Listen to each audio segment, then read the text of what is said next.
আপনি অনলাইনে ভোটার তালিকায় নাম তুলতে চান, তাহলে আপনাকে ফিল আপ করতে হবে 6 নম্বর ফর্ম। তবে ফর্ম ফিল আপের সময় সবার আগে যে নথিটি আপনার সঙ্গে রাখবেন তা হলো আধার কার্ড। কারণ নির্বাচন কমিশন জানিয়েছে, অনলাইনে ফর্ম ফিল আপের ক্ষেত্রে আধার কার্ডের নম্বর দেওয়া বাধ্যতামূলক। রাজ্যে শুরু হয়েছে এসআইআর।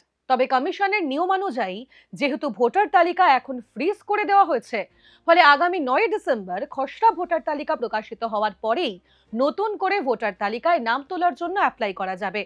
আর এবার সেই নাম তোলার ক্ষেত্রে কমিশন স্পষ্ট জানিয়ে দিল, অনলাইনে ভোটার তালিকায় নাম তোলার জন্য আধার কার্ডের তথ্য দিয়ে আবেদন করতে হবে। ভোটার তালিকায় নাম তোলার জন্য পূরণ করতে হবে 6 নম্বর ফর্ম। অফলাইন ও অনলাইন দুভাবেই অ্যাপ্লাই করা যাবে। তবে যেহেতু রাজ্যে এসআইআর চলছে, ফলে সেই ভোটার তালিকার বিশেষ নিবিড় সংশোধনের আবহে অনলাইনে নতুন নাম তুলতে গেলে আধার কার্ডের তথ্য দেওয়া বাধ্যতামূলক করেছে নির্বাচন কমিশন। নির্বাচন কমিশনের তরফে জানানো হয়েছে, যেহেতু অনলাইনে অ্যাপ্লাই করার জন্য ই সাইনের প্রয়োজন হয়, ফলে আধার কার্ডের তথ্য দিয়ে যে ওটিপি আপনার ফোনে আসবে সেটিকে ভেরিফাই করেই প্রসেস এগোবে। কমিশন স্পষ্ট জানিয়েছে, এসআইআর এর ক্ষেত্রে আধার কার্ডকে নাগরিকত্বের নথি হিসেবে নয়, পরিচয়ের প্রমাণপত্র হিসেবে দেখা হবে। তবে অনলাইনে ভোটার তালিকায় নাম তোলার ক্ষেত্রে যে সেই আধার কার্ডকেই এবার অগ্রাধিকার দিল কমিশন, তা স্পষ্ট হলো।